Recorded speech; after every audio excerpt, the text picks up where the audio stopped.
Welcome back प्यारे बच्चों। कैसे हैं आप सभी? आशा करता हूँ सभी स्वस्थ होंगे, सभी अच्छे होंगे और सभी की तैयारी अच्छी चल रही होगी। तो प्यारे बच्चों, हमारा सीआरपीएफ का जो बैच है वो भी कंटिन्यू चल रहा है और आपका एसएससी एमटीएस और सीएचएसएल के लिए जो हमने सारथी बैच लॉन्च किया है वो भी हमारा कंटिन्यू चल रहा है और मैथ्स और जीएस की क्लासेस वहाँ आपकी जारी हैं और बहुत ही जल्द यानी कि 15 फरवरी से जो है हमारी इंग्लिश और रीजनिंग की क्लास भी कंटिन्यू हो जाएगी। तो बहुत जल्द दोनों क्लासेस जो है सर स्टार्ट करा देंगे। जो आपके सब्जेक्ट टीचर रहेंगे जल्द ही आपको उनका पता चल जाएगा और जल्द ही आपके सामने सभी क्लासेस यहाँ कंटिन्यू चल देंगी।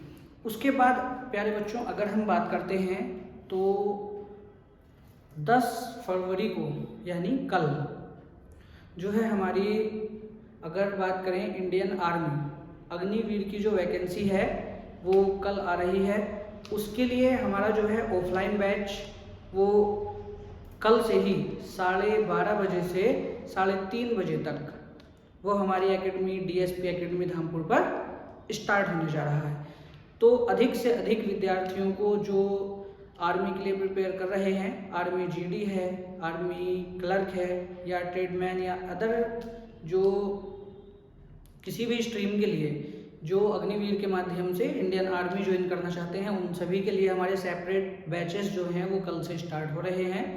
तो प्यारे बच्चों, बहुत ही जल्द हमारा जो है ऑफलाइन और ऑनलाइन टैट का बैच, यूपी टैट जो है बहुत जल्द हम लॉन्च करने वाले हैं। तो बस लगातार आप तैयारी करते रहिएगा। सभी बैचेस जो है हमारे आपके एप्लीकेशन जो है हमारा डीएसपी एकेडमी धामपुर, उस पर आपको ऑनलाइन मिलते रहेंगे और साथ ही साथ हमारी जो ऑफलाइन क्लासेस हैं वो भी कंटिन्यू चल रही हैं। तो लगातार हमारे साथ तैयारी में बने रहिए, ऑनलाइन और ऑफलाइन किसी भी माध्यम के साथ। तो आइए प्यारे बच्चों, आज की क्लास की अगर हम बात करें तो बहुत ही रोचक विषय आज की क्लास का हमारा है। जैसे कि पिछली क्लास हमारी रही इस विषय में कि किस तरह से मनुष्य की उत्पत्ति होती है, इस धरती पर मनुष्य किस तरह से आज के युग तक धीरे धीरे उस युग से, जिस युग में मनुष्य को आदि मानव कहा जाता था, आदि पुरुष कहा जाता था, आदि युग से लेकर आज के इस मनुष्य तक की किस तरह से प्रकृति धीरे धीरे बदलती रही, वो सब हमने पिछली क्लास में पढ़ा था। अब मनुष्य जब धीरे धीरे प्रगति की ओर उन्नतिशील हो जाता है, अंत में सबसे बुद्धिमान मनुष्य जिसको हम होमो सेपियंस कहते हैं, वो जो है विकसितता की तरफ आ जाता है और उसके बाद केवल भारत नहीं बल्कि पूरे विश्व में, देश विदेश में अलग अलग स्थानों पर छोटी छोटी या बड़ी से बड़ी सभ्यताएं धीरे धीरे विकसित होनी शुरू हुई। अब उन सभ्यताओं की विकसितता जो है वो किन किन चरणों से होकर गुजरेगी, किस तरह से न केवल भारत बल्कि संपूर्ण विश्व में इतिहास का पहिया किस तरह से घुमा, उसकी आज हम अपनी इस क्लास में चर्चा करेंगे।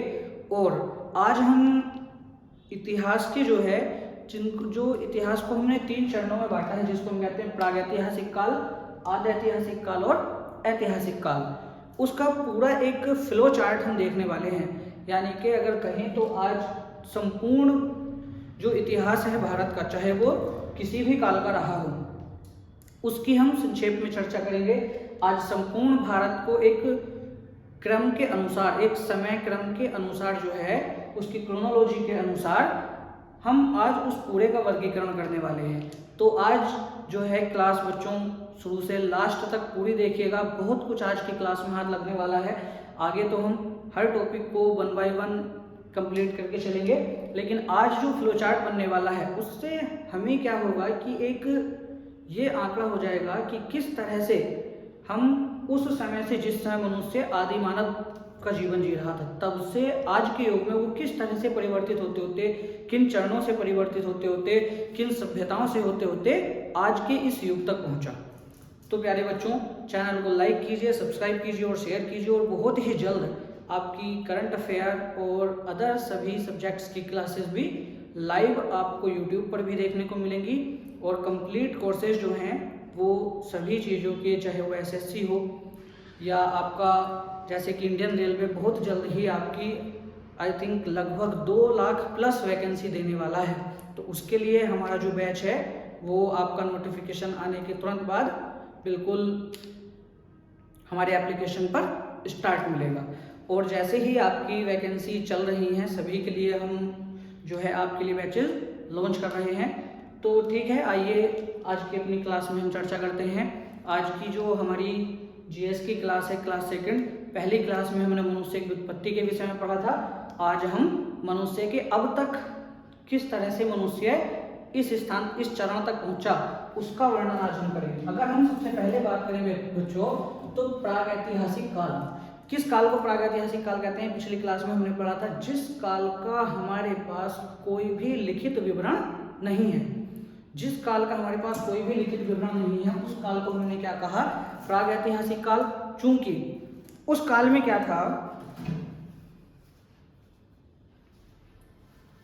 कि मनुष्य ने जो था पत्थर का यूज करना शुरू किया, जैसे औजारों के रूप में, या फिर मेनली जो है औजारों के रूप में जिस युग में मनुष्य ने पत्थर का यूज करना शुरू किया वो प्रागैतिहासिक काल से ही उसकी शुरुआत हुई थी। और उसी युग को हमने, चूंकि पत्थर का यूज होना शुरू हुआ, इसीलिए उस युग को हमने प्रस्तर काल या फिर पाषाण काल का नाम दिया। अब अगर उसका वर्गीकरण करते हैं तो पाषाण काल को जो है बच्चों वो हमने 3 भागों में बांटा हुआ है, पुरा पाषाण काल, मध्य पाषाण काल और नव पाषाण काल। पुरा पाषाण काल की बात करेंगे तो जिस समय पर मनुष्य ने पत्थर को हथियार की तरह यूज करना शुरू किया था, हालांकि उसने पत्थर को काट छांट कर उसको नुकीला नहीं बनाया, केवल पत्थर को हथियार की तरह फेंक कर यूज करना शुरू किया। उस समय में मनुष्य ने उस समय के काल को क्या कहा? पुरा पाषाण काल। उस समय के काल को हम क्या कहते हैं? पुरा पाषाण काल। लेकिन आज जो हम इसका अध्ययन करने वाले हैं वो हम अध्ययन करेंगे समय के हिसाब से। तो समय के अनुसार अगर हम इसकी क्रोनोलॉजी देखते हैं तो ये कब से शुरू हुआ? अज्ञात समय से 8000 BC, यानी कि अज्ञात समय से 8000 बिफोर क्राइस्ट अर्थात ईसा पूर्व तक। और क्या हुआ था पुरा पाषाण काल में? किन किन चीजों का वर्णन मिलता है, किन किन चीजों की मनुष्य ने खोज की, वो हम पिछली क्लास में पढ़ चुके थे। आज हम इसका संपूर्ण वर्णन करेंगे समय के अनुसार। इसके बाद मध्य पाषाण काल की अगर हम बात करें बच्चों तो मध्य पाषाण काल का समय कब से शुरू होता है?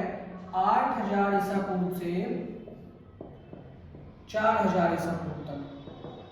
8000 ईसा पूर्व से क्या शुरू होगा बच्चों? मध्य पाषाण काल। 8000 ईसा पूर्व से 4000 ईसा पूर्व तक मध्य पाषाण काल का समय रहा। और इसके बाद अगर हम बात करते हैं नव पाषाण काल की तो नव पाषाण काल का जो समय रहा वो रहा आपका बच्चों 4000 ईसा पूर्व से 2500 ईसा पूर्व। लेकिन ये जो हम काल निर्धारण कर रहे हैं ये काल निर्धारण जो है भारत के इतिहास के अकॉर्डिंग है। ये जो समय रहा, अब हो सकता है कि जो है जैसे आपका भूमध्य सागरीय क्षेत्र था वहां पर नव पाषाण काल जो है वो बहुत पहले माना जाता है, लगभग 10 से 15,000 वर्ष ईसा पूर्व। तो ये जो था वो उनकी जो उस समय का मानव था उसकी जो प्रगति थी उसके आधार पर हमने इसको निर्धारित किया। तो भारत के अंदर मनुष्य की प्रगति के आधार का चरण अगर देखते हैं तो पुरा पाषाण काल अज्ञात समय से 8000 ईसा पूर्व तक, मध्य पाषाण काल 8000 ईसा पूर्व से 4000 ईसा पूर्व तक, नव पाषाण काल 4000 ईसा पूर्व से 2500 ईसा पूर्व तक चलता है। इसके बाद 2500 ईसा पूर्व के बाद क्या हुआ बच्चों? यहाँ तक का हमारे पास मनुष्य द्वारा लिखित कोई भी प्रमाण नहीं मिलता, इसीलिए हमने इस काल को किस युग में रखा? प्रागैतिहासिक काल। लेकिन इसके बाद मनुष्य ने क्या किया? इनके बाद जो आने वाली सभ्यताएं थी, ठीक है, इनके बाद आने वाला जो मानव था उसने लेखन शुरू किया। लेकिन इत्तेफाक की बात क्या है कि उसने लेखन तो शुरू किया लेकिन हम उसको पढ़ नहीं पाए। अर्थात वो युग जिस काल में मनुष्य ने लेखन शुरू किया, जिस काल में मनुष्य ने कुछ लिखा, जिस काल के हमारे पास लिखित प्रमाण हैं लेकिन हम उसको अभी तक नहीं पढ़ पाए, उस काल को क्या नाम दिया गया? आदि ऐतिहासिक काल। और उस काल के अंदर 2 सभ्यताएं हमारी आती हैं। एक आपकी सिंधु सभ्यता, जिसका अगर हम काल निर्धारण करें तो कुछ विद्वानों के अनुसार ये 2350 ईसा पूर्व है, जबकि कुछ विद्वानों के अनुसार है 2500 ईसा पूर्व। और कुछ विद्वान जो है 2500 ईसा पूर्व से 1700 ईसा पूर्व की मानते हैं, जबकि कुछ विद्वान इसे 2300 ईसा पूर्व से 1750 ईसा पूर्व मानते हैं। ठीक है। तो प्यारे बच्चों, इसमें जो आपका मैक्सिमम एग्जाम में पूछा हुआ है वो हमें 2300 ईसा पूर्व से 1750 ईसा पूर्व, अधिकांश इसका वर्णन एग्जाम में जितनी बार भी पूछा गया है वहां पर हमें मिलता है। या इसके अलावा अधिकांश विद्वान जो हैं वो भी 2300 ईसा पूर्व से 1750 ईसा पूर्व समय मानते हैं किसका, सिंधु सभ्यता को। अब इस सभ्यता के लोगों ने लिखा, लेकिन इनकी लिपि को, इनकी जो भाषा थी उसको हम नहीं पढ़ पाए, इसीलिए हमने इसको किस सीरीज में रखा, आद्य ऐतिहासिक काल में।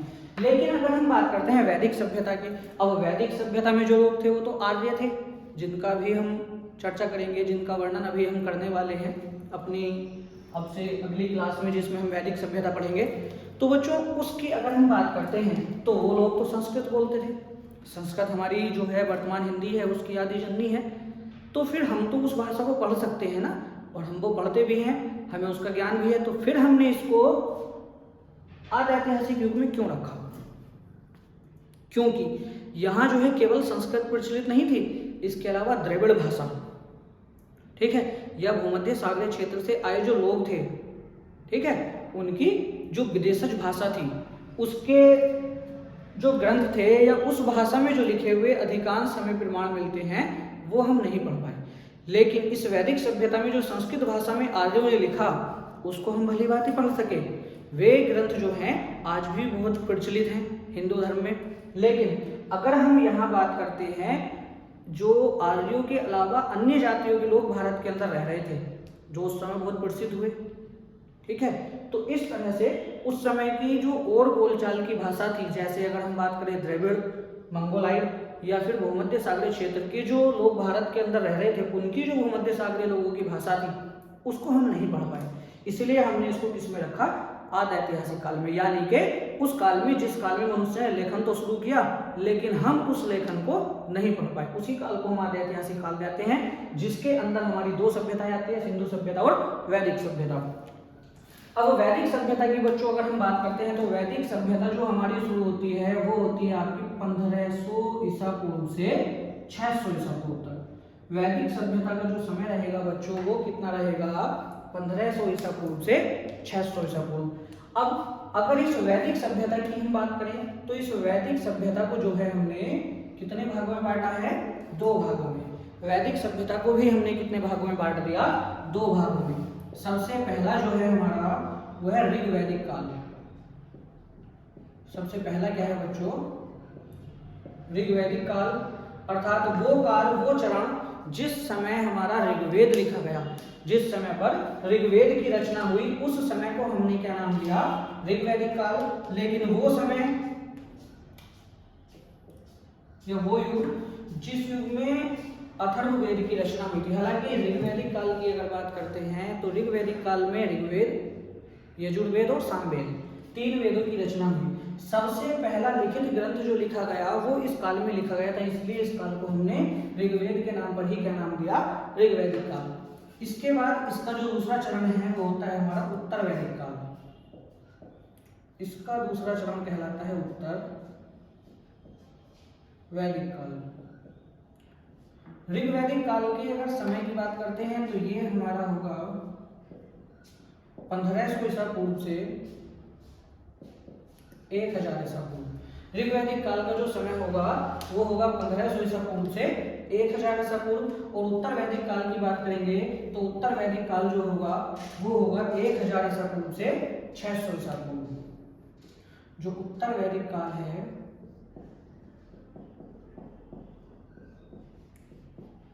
वो रहेगा 1000 ईसा पूर्व से 600 ईसा पूर्व। अब अगर वेदों की बात करते हैं तो जो तीन वेद लिखे गए वो लिखे गए ऋग्वेद में और एक वेद लिखा गया ऋग्वैदिक काल में, लिखे गए तीन, और उत्तर वैदिक काल में लिखा गया एक वेद। ऋग्वैदिक काल में जो है तीन वेद कौन कौन से लिखे जाते हैं, ऋग्वेद, यजुर्वेद और सामवेद। जबकि अथर्ववेद किस युग में लिखा गया था, किस काल में लिखा गया था, तो उत्तर वैदिक काल में, जिसका समय कितना है 1000 ईसा पूर्व से 600 ईसा पूर्व। इसके अलावा अगर हम बात करें प्राचीन भारत, अब यहाँ ये तो हो गया वैदिक सभ्यता। वैदिक सभ्यता जो है 600 ईसा पूर्व में जाकर समाप्त हो जाती है, यानी कि इस अवधि के दौरान हमें जो भी ग्रंथ मिलते हैं उनमें हम लगभग कुछ ग्रंथों को नहीं पढ़ पाए। वे लिखे गए लेकिन उस युग की लिपि, उस युग की भाषा हम नहीं पढ़ पाए, इसीलिए हमने उसको किस काल में रखा? आदि ऐतिहासिक काल में। हमने यानी कि जो पुरातत्ववेत्ता हैं उन्होंने इसको किस युग में रखा? आदि ऐतिहासिक काल में। लेकिन वो काल जिस काल का हमारे पास लिखित विवरण भी है और जिसको हम स्पष्ट रूप से पढ़ चुके हैं, जिसको हम स्पष्ट रूप से पढ़ सके हैं, आसानी से समझ सके हैं, उस युग को हमने किस काल में रखा? ऐतिहासिक काल में। उस युग को हम किस नाम से जानते हैं? ऐतिहासिक युग से। तो ऐतिहासिक युग यानी कि ऐतिहासिक काल की अगर हम बात करते हैं तो ऐतिहासिक जो काल है, जैसे ही यहाँ आपका आदि ऐतिहासिक काल शुरू होता है, उसके बाद जो अगला चरण स्टार्ट होगा वो शुरू होगा आपका ऐतिहासिक काल का। तो ऐतिहासिक काल जो प्रारंभ होता है वो प्रारंभ होता है आपका 600 ईसा पूर्व के बाद से। तो 600 ईसा पूर्व के बाद से आपका प्रारंभ हो जाता है ऐतिहासिक काल। और इस ऐतिहासिक काल को भी 3 चरणों में बांटा गया है, जिसमें सबसे पहला है हमारा प्राचीन भारत, दूसरा है मध्यकालीन भारत और तीसरा होता है आधुनिक भारत। अब प्राचीन भारत की अगर हम बात करते हैं तो 600 ईसा पूर्व में यहाँ हमारा क्या समाप्त होता है बच्चों? वैदिक सभ्यता। और वैदिक सभ्यता की समाप्ति के बाद क्या शुरू होगा? प्राचीन भारत। यहाँ वैदिक सभ्यता की समाप्ति होगी और यहाँ क्या शुरू होगा? प्राचीन भारत शुरू होगा। और प्राचीन भारत की अगर हम बात करें तो प्राचीन भारत का अगर हम स्पष्ट वर्गीकरण करते हैं तो प्राचीन भारत में सबसे पहले आपका आता है 600 ईसा पूर्व। अब इसका समय निर्धारण बड़ा ही इंपॉर्टेंट है और बड़ा ही इंटरेस्टिंग है। यहाँ धीरे धीरे भारत के अंदर भाषाओं की विविधता होने लगती है और बहुत सारे धर्मों का उदय होता है धीरे धीरे चलने के बाद इस काल में। और उसके साथ साथ ही बहुत से यहाँ दार्शनिक जो है, दार्शनिक के रूप में विद्वान जो है उनका वर्णन किया गया है। तो सभी के विषय में हम आगे आगे पढ़ते चलेंगे। तो आइए स्टार्ट करते हैं। प्राचीन भारत की अगर बात करते हैं तो प्राचीन भारत जो शुरू होगा इसका जो समय है वो है 600 ईसा पूर्व से। प्राचीन भारत का प्रारंभ 600 ईसा पूर्व से माना जाता है और कब तक? 712 एडी तक। एडी यानी कि एनो डोमिनी अर्थात सन या ईस्वी। तो ईस्वी 712 ईस्वी तक, 612 ईसा पूर्व से यानी कि ईसा के जन्म से 600 साल पहले से और ईसा के जन्म के 712 साल बाद तक का जो कालखंड है, यानी कि सन 600 ईसा पूर्व से 712 ईस्वी तक, सन 712 तक का जो समय है उसको प्राचीन भारत कहते हैं। मध्यकालीन भारत जो है वो 712 ईस्वी के बाद शुरू होता है, जैसे ही भारत के अंदर पहला मुस्लिम आक्रमण होगा मोहम्मद बिन कासिम का सन 712 में। ठीक है, जो ब्राह्मण वंशी राजा दाहिर था उस पर इसने आक्रमण किया था सिंध प्रांत में। तो 712 ईसा पूर्व से सन 1707 तक, 712 ईसा पूर्व नहीं सॉरी 712 ईस्वी, सन 712 से 1707 ईस्वी तक, सन 1707 तक। 1707 में क्या हुआ था? औरंगजेब की मृत्यु होती है और जैसे ही औरंगजेब की मृत्यु होती है मध्यकालीन भारत को वहां समाप्त मान लिया जाता है। तो मध्यकालीन भारत की जो समाप्ति होती है वो 1707 ईस्वी में होगी, जबकि प्रारंभ जो होगा वो 712 ईस्वी से होगा। अब आधुनिक भारत की अगर बात करें तो आधुनिक भारत का जो समय है वो 2 भागों में बटा हुआ है, एक तो स्वतंत्रता पूर्व और एक स्वतंत्रता बाद। स्वतंत्रता पूर्व की बात करेंगे तो स्वतंत्रता पूर्व का जो आधुनिक भारत है वो जैसे ही यहाँ आपका 1707 में औरंगजेब की मृत्यु होती है इसके बाद से प्रारंभ हो जाता है। तो 1707 ईस्वी से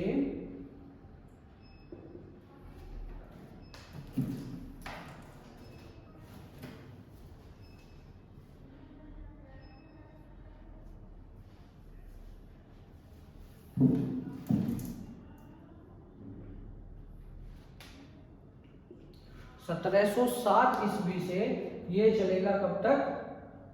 1947 तक। ये वो चरण है जो स्वतंत्रता पूर्व का चरण कहा जाता है। तो 1707 से 1947 तक, और इसके बाद का जो समय है वो होता है स्वतंत्रता बाद का समय, 1947 से अब तक, 1947 से अब तक। अगर हम इस वर्गीकरण का आधार देखते हैं, सबसे पहले अब इनका विश्लेषण करते हैं कि किस समय क्या चीज थी। इस समय का अगर हम विश्लेषण करें तो सबसे पहले प्राचीन भारत के विषय में हम देखेंगे। प्राचीन भारत की बच्चों अगर हम बात करते हैं तो जो प्राचीन भारत है 600 ईसा पूर्व से 712 ईस्वी तक चलता है। अब 600 ईसा पूर्व से 712 ईस्वी तक हुआ क्या, उसको हम देखेंगे। सबसे पहले जब हमारा 600 ईसा पूर्व का समय आता है तो 600 ईसा पूर्व में सबसे पहले उदय होता है महाजनपदों का। यहाँ क्या होता है, महाजनपदों का उदय। अब महाजनपद कितने थे, 16। इन 16 महाजनपदों में से यूपी में कितने पड़ते हैं बच्चों, 7। तो यूपी वाले क्षेत्र में कितने महाजनपद थे, 7। जो आज का वर्तमान यूपी है उसमें उस समय के 16 महाजनपदों में से कितने पड़ते थे, 7 महाजनपद। तो महाजनपदों का जो समय था वो था 600 ईसा पूर्व के बाद। अब महाजनपदों के बाद धीरे धीरे क्या होता है, धर्मों का उदय होता है। वो किस प्रकार से हुआ, क्या आवश्यकता रही धर्मों के उदय की, क्यों जैन धर्म आया, क्यों बौद्ध धर्म आया, वो हम अगली क्लास में जैसे जैसे हमारे एक एक टॉपिक 1 बाय 1 कंप्लीट होते चलेंगे वैसे ही हम उसको पढ़ते चलेंगे। क्या कारण रहा, क्या था जैन धर्म, क्या था बौद्ध धर्म, वो हम सारी क्लासेस अपनी कंटिन्यू रखेंगे और बहुत ही जल्द आपको लाइव क्लास भी प्रोवाइड कराई जाएंगी। ठीक है, जीएस की, इंग्लिश की, मैथ्स और रीजनिंग की सभी टीचर्स जो हैं वो अपनी अपनी लाइव क्लास आपको प्रोवाइड भी कराएंगे। तो बस आप लगातार तैयारी में लगे रहिएगा, क्योंकि जब तक तोड़ेंगे नहीं तब तक छोड़ेंगे नहीं। तो 600 ईसा पूर्व यानी कि महाजनपद समय के बाद जब महाजनपदों का उदय होता है देश के अंदर, राजा महाराजे जो हैं वो 16 अलग अलग राज्यों में बन जाते हैं। अब इनके बीच आपसी मतभेद होंगे जिस कारण से बहुत अव्यवस्था फैल गई, चाहे वो धार्मिक हो, आर्थिक हो या सामाजिक हो। ठीक है, उस अव्यवस्था को सुधारने के लिए, उस अव्यवस्था में सुधार करने के लिए जो है विभिन्न धर्मों का उदय होता है। कुछ जो है आर्थिक स्थिति के सुधार पर बल देते हैं, कुछ जो है सामाजिक स्थिति के सुधार पर बल देते हैं और कुछ जो है धार्मिक आधार पर बल देते हैं। अधिकांश जो हुआ वो धार्मिक और सामाजिक स्थिति पर सुधार के लिए बल दिया अधिकांश धर्मों ने। अब यहाँ महाजनपद के बाद की बात करें तो महाजनपद के बाद का जो समय है वो हमारा धर्मों के उदय के नाम से जाना जाता है। इसके बाद क्या होगा, विभिन्न धर्मों का उदय। इसके बाद हमारा शुरू होगा विभिन्न धर्मों का उदय। अब विभिन्न धर्मों का जो उदय है वो आपका 5वीं शताब्दी ईसा पूर्व से, 5वीं शताब्दी ईसा पूर्व के बाद से स्टार्ट होता है, 5वीं शताब्दी ईसा पूर्व से। इसके बाद अगर हम बात करेंगे धर्मों का उदय होता है। अब यहाँ जो है आपके साम्राज्य शुरू होगा, मगध साम्राज्य होगा इसी के समकक्ष, मगध साम्राज्य। मगध साम्राज्य के बाद जो होगा वो होगा आपका मौर्य साम्राज्य।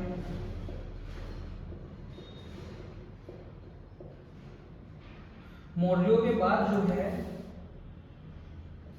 वो होगा मौर्योत्तर युग, अर्थात मौर्यों के उत्तर अर्थात मौर्यों के बाद का युग, मौर्योत्तर युग। मौर्योत्तर युग के बाद जो है आपका गुप्त होंगे, गुप्त साम्राज्य होगा, गुप्त वंश होगा। फिर गुप्तोत्तर युग होगा यानी कि गुप्तों के बाद का समय।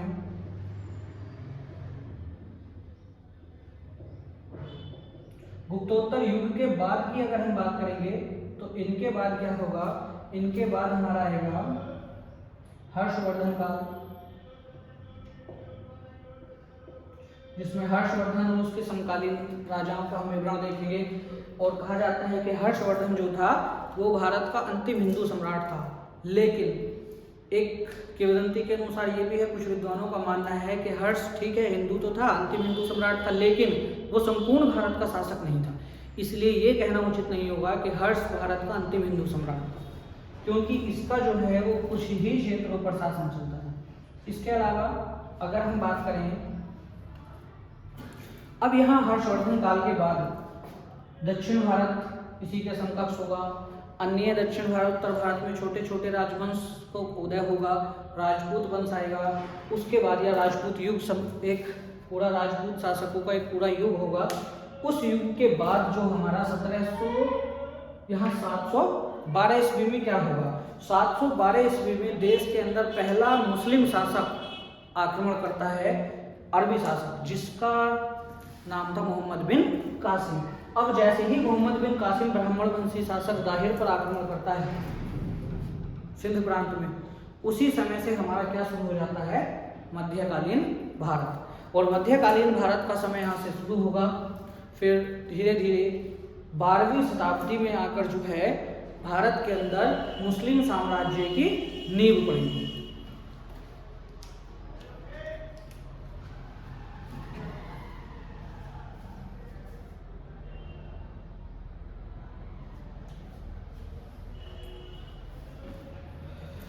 अब भारत में मुस्लिम साम्राज्य की स्थापना हो जाएगी। इसके बाद यहाँ आपका गुलाम वंश होगा, खिलजी वंश होगा, तुगलक वंश होगा, सैयद वंश होगा, लोधी वंश होगा और उसके बाद मुगल वंश। तो इस तरह से सल्तनत काल, मुगल वंश और चौहान वंश, इस तरह से इनका शासन होगा।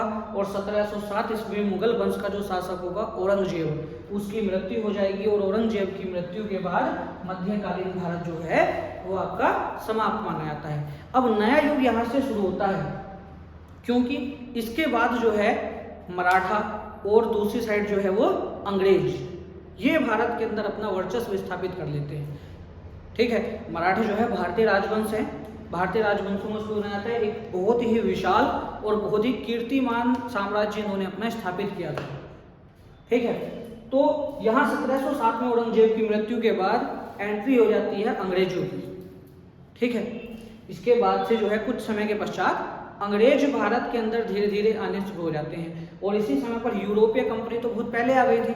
1498 में जो है पुर्तगाली भारत आ गए थे, वास्को डी गामा आया। वास्को डी गामा कुल कितनी बार आया था भारत, कमेंट करके बताइएगा।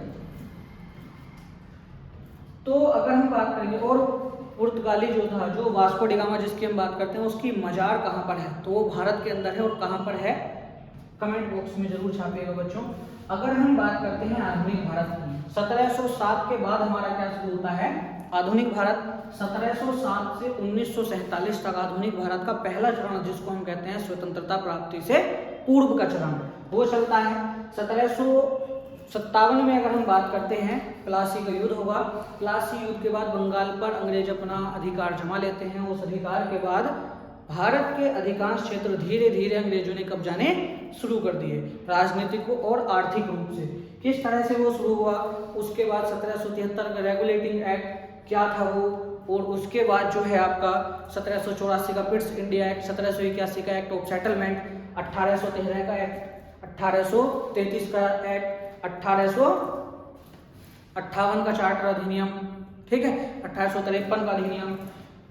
एक जो चार्टर अधिनियम था, चूंकि उसका समय रखा गया था 20 वर्ष के, दो चार्टर अधिनियमों के बीच की जो अवधि होगी 20 वर्ष होगी। लेकिन क्या कारण रहा कि 1853 के बाद 20 वर्ष भी नहीं लगे और 20 वर्ष से पहले ही अंग्रेजों को जो है नया अधिनियम लाना पड़ गया 1858 का। उसके बाद 1861 का अधिनियम, 1909 का अधिनियम, 1909 का मार्ले विंटो सुधार, 1919 का मॉन्टेग्यू चैम्सफोर्ड सुधार, 1935 का भारत शासन अधिनियम और 1947 तक कैसे हम स्वतंत्रता काल तक, कैसे हम स्वतंत्रता तक पहुंचते हैं, उसका विवरण हम अपनी आगे आने वाली क्लासों में संपूर्ण रूप से पढ़ेंगे। तो लगातार बने रहिएगा, संपूर्ण भारत की जानकारी हम आपको इस इतिहास के माध्यम से देने वाले हैं बच्चों।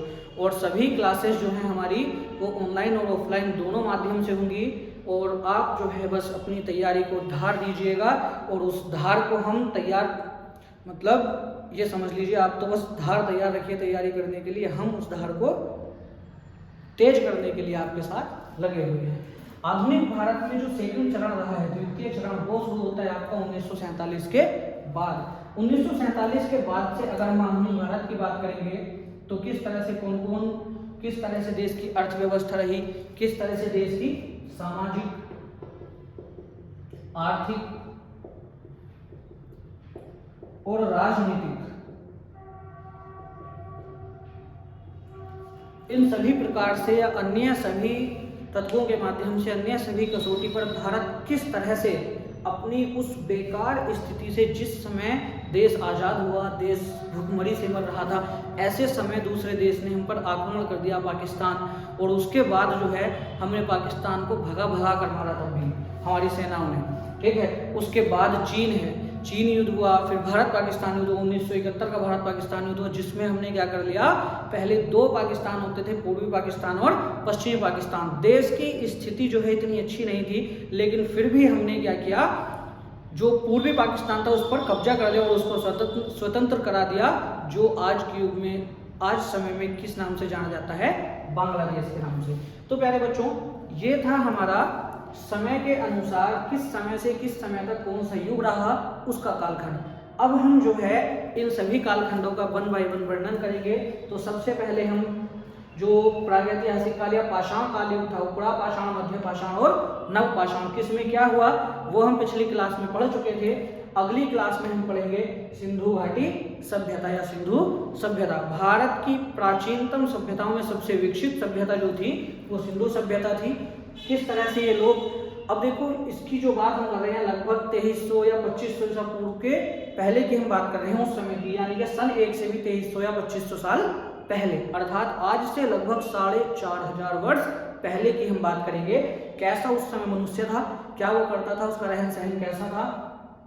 और उस समय ये लोग जो थे, इनकी जो मुख्य विशेषता थी वो ये थी कि आज से 4500 वर्ष पहले ये लोग शहरों में निवास करते थे।